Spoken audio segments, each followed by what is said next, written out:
নমস্কার বন্ধুরা, আপনারা দেখছেন পিয়ার ভিলেজ কিচেন। আজকে আবার একটা নতুন রেসিপি নিয়ে আপনাদের সামনে চলে আসলাম।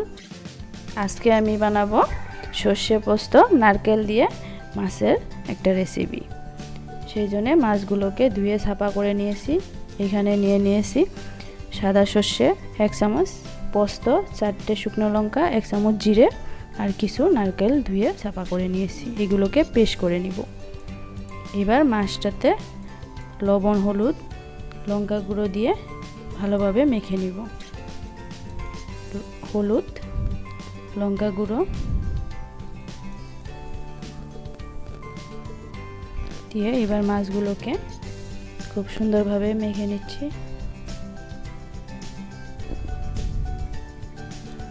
এবার এইদিকে কড়াই বসিয়ে দিয়েছি। কড়াইটা গরম হয়ে গিয়েছে, তেল দিয়ে দিলাম।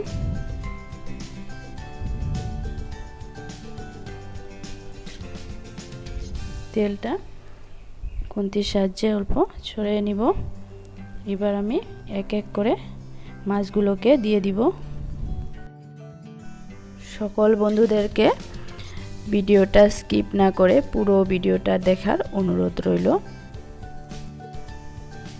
এবার আমি এক এক করে সবগুলো মাছকে দিয়ে দিলাম। মাছটা এই পাশটা হয়ে গিয়েছে, ও পাশটা উল্টে ভালো করে ভেজে নিব।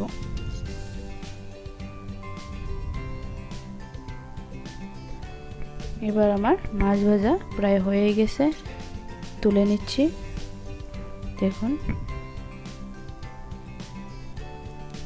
এই তেলে আর অল্প তেল দিয়ে দিলাম ফোড়নের জন্য। তেলে দিব একটা শুকনো লঙ্কা, এবার দিব জিরা, গোটা জিরে দিয়ে দিলাম।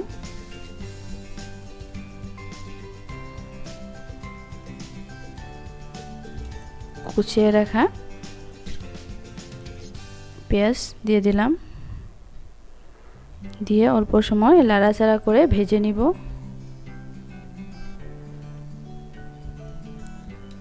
এবার দিব টমেটো,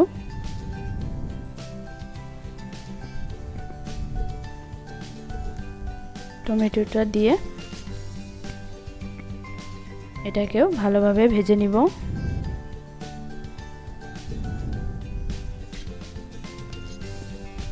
এক এক করে আমি সবগুলো মশলাই দিয়ে দিব। শুকনো লঙ্কা আর জিরে একসঙ্গে বেটে নিয়েছি, দিয়ে দিলাম 2 চা চামচ।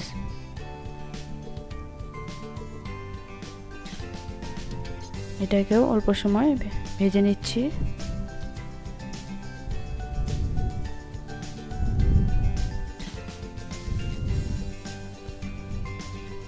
এবার এর মধ্যে দিয়ে দিব পোস্ত আর সর্ষে বাটাটা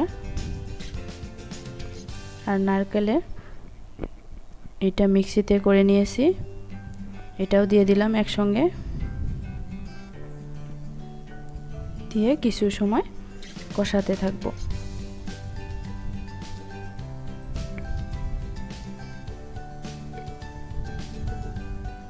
এবার দিলাম পরিমাণ মতো লবণ, পরিমাণ মতো হলুদ দিয়ে মশলাটাকে বেশ কিছু সময় কষিয়ে নিব।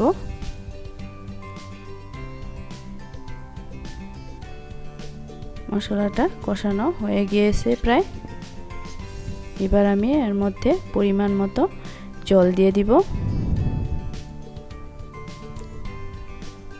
জলটা আমি 1 বাটি দিলাম, বেশি দিব না, যেহেতু এটা মাখা মাখা হবে। এবার আমি ঝোলটাকে কিছু সময় ফুটতে দিব।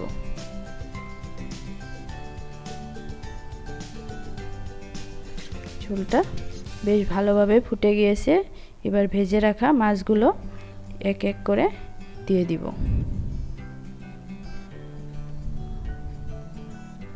ভেজে রাখা মাছগুলো দিয়ে হালকা হাতে মিশিয়ে নিলাম।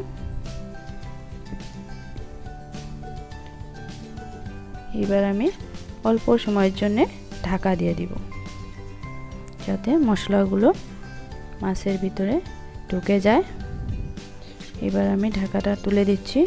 দেখুন আমার মাছের রেসিপিটা প্রায় রেডি। এভাবে আপনারা অবশ্যই একবার ট্রাই করবেন, ভালো লাগবে। ভিডিওটা ভালো লাগলে লাইক করবেন, চ্যানেলটা সাবস্ক্রাইব করতে ভুলবেন না। এবার আমি পরিবেশনের জন্য রেডি করে দিচ্ছি। দেখুন কত সুন্দর রেসিপি। আমার পাশে থাকা সকল বন্ধুদেরকে ধন্যবাদ জানিয়ে ভিডিওটা আমি এখানেই শেষ করছি। আবার দেখা হবে নতুন কোনো ভিডিওর সাথে।